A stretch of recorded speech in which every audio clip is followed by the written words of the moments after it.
जय हिंद दोस्तों, स्वागत है आप सभी का आपके अपने YouTube चैनल जैकपुर पे। तो आज के इस वीडियो में हम लोग क्लास 12 के ज्योग्राफी का मॉडल क्वेश्चन पेपर सेट 2 करने वाले हैं।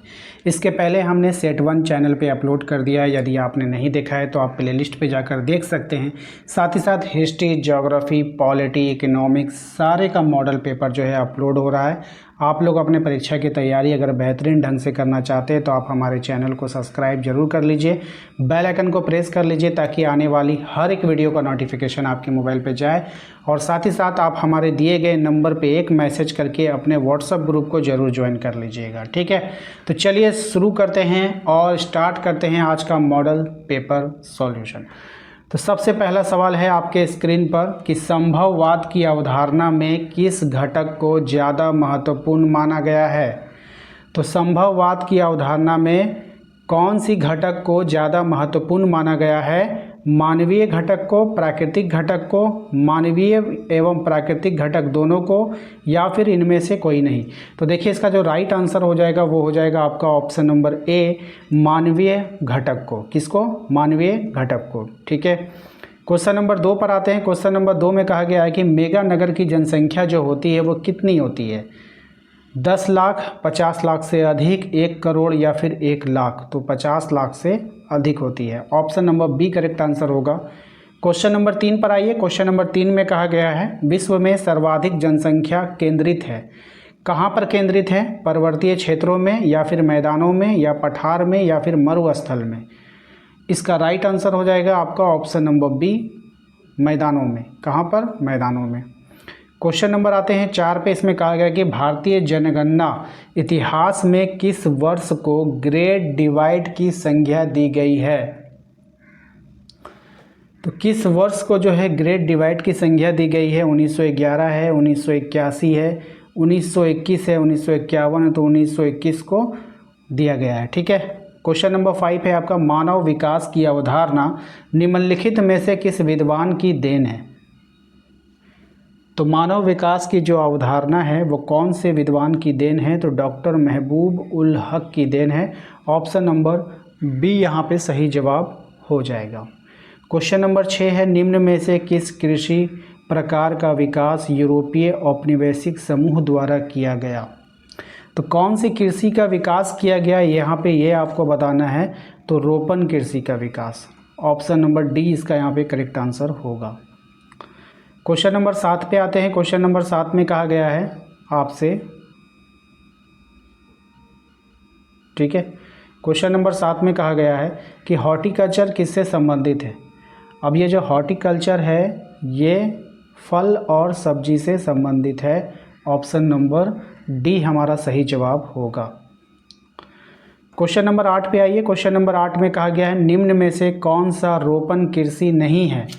तो यहाँ पर कौन रोपण कृषि नहीं है? तो गेहूँ यहाँ पर जो है वो रोपण कृषि में नहीं आता है, ठीक है।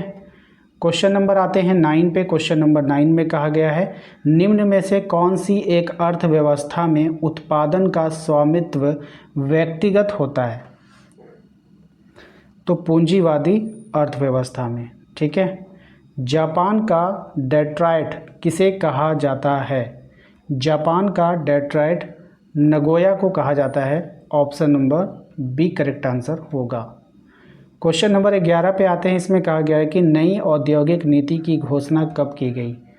तो नई औद्योगिक नीति की जो घोषणा की गई वो की गई थी 1991 में। कब किया गया था? 1991 में किया गया था।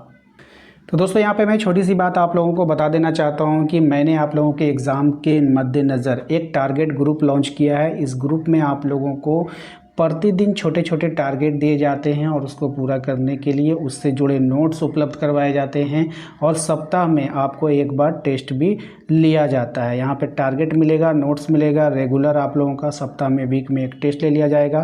तैयारी की बेहतर दिशा आपको बताई जाएगी। जितने भी मोस्ट इम्पॉर्टेंट सवाल हैं उनका जो एक कलेक्शन आपको दिया जाएगा और इसके लिए मात्र आप लोगों से 10 रुपये का फ़ीस रखा गया है ताकि आप जो है मन लगाकर पढ़ सके। क्योंकि YouTube पर तो मैं आप लोगों की क्लास ले ही रहा हूँ लेकिन देखा जा रहा है कि फ्री की क्लास की कोई वैल्यू नहीं होती है। इसीलिए यहाँ पर एक टारगेट ग्रुप बनाया गया है जहाँ पर आप लोगों को डेली छोटे छोटे टारगेट दिए जाएंगे और आपको क्या करना होगा, उस टारगेट को कंप्लीट करना होगा। जैसे जैसे आप टारगेट कंप्लीट करोगे आप देखोगे कि आपका जो है परीक्षा की तैयारी बेहतरीन ढंग से होती जा रही है। तो अगर जिनको भी ज्वाइन करना है वो हमारे दिए गए नंबर पर एक मैसेज कर दीजिएगा टारगेट ग्रुप, आपको उसमें जोड़ने का काम किया जाएगा। क्वेश्चन नंबर 12 पे आते हैं। क्वेश्चन नंबर 12 में देखिए कहा गया है कि एक विकसित अर्थव्यवस्था में जनसंख्या का बड़ा अनुपात किस पर निर्भर करता है। तो एक विकसित अर्थव्यवस्था में जनसंख्या का जो सबसे बड़ा अनुपात है वो तृतीय क्षेत्र पर निर्भर करता है। किस पर निर्भर करता है? तृतीय क्षेत्र पर निर्भर करता है। क्वेश्चन नंबर 13 पे आते हैं। कह रहा है कील नहर जो है वो कहाँ स्थित है, आपको बतानी है।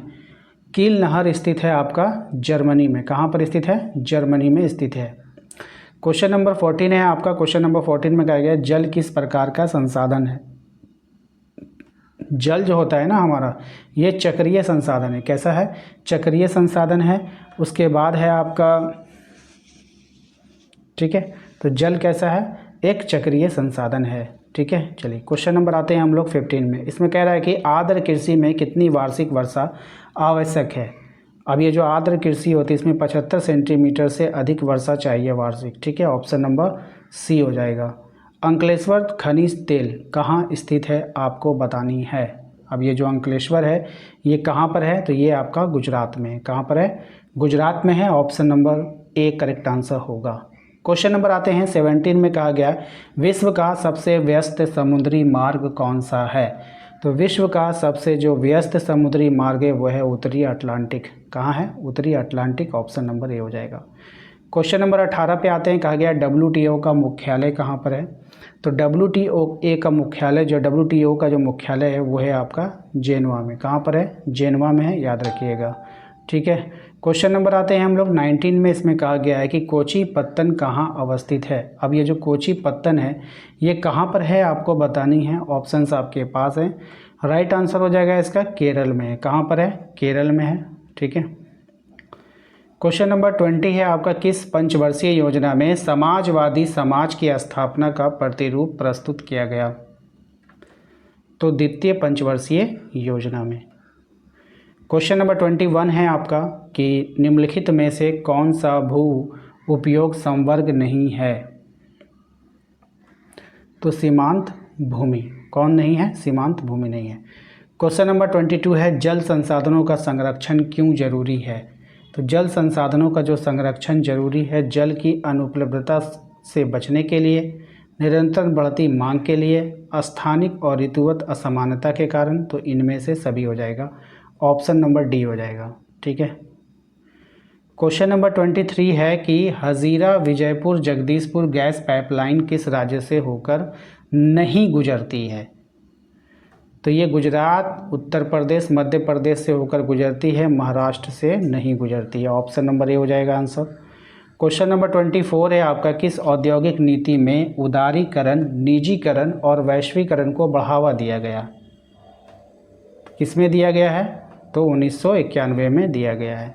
ठीक है, द लिमिट टू ग्रोथ का लेखक कौन है, आपको बताना है। ऑप्शंस आपके पास हैं। तो द लिमिट टू ग्रोथ नामक पुस्तक का जो लेखक है उसका नाम आप बताइए। तो इसका राइट आंसर हो जाएगा आपका मीडोज। कौन हो जाएगा? मीडोज हो जाएगा। ऑप्शन नंबर बी हो जाएगा। तो आशा करते हैं आप लोगों को आज का ये वीडियो पसंद आया होगा। वीडियो अच्छा लगा है तो लाइक ज़रूर कीजिएगा। चैनल पे जो लोग पहली बार आएँ सब्सक्राइब करके घंटी वाले आइकन को प्रेस कर लीजिए ताकि आने वाली हर एक वीडियो का नोटिफिकेशन आपके मोबाइल पे जाए। इसके अलावा आप हमारे दिए गए नंबर पे एक मैसेज करके अपने व्हाट्सएप ग्रुप को ज़रूर ज्वाइन कर लीजिएगा ताकि वहाँ पर आपको हर एक अपडेट मिलता रहे। मिलते हैं नेक्स्ट अगले वीडियो में। Thank you.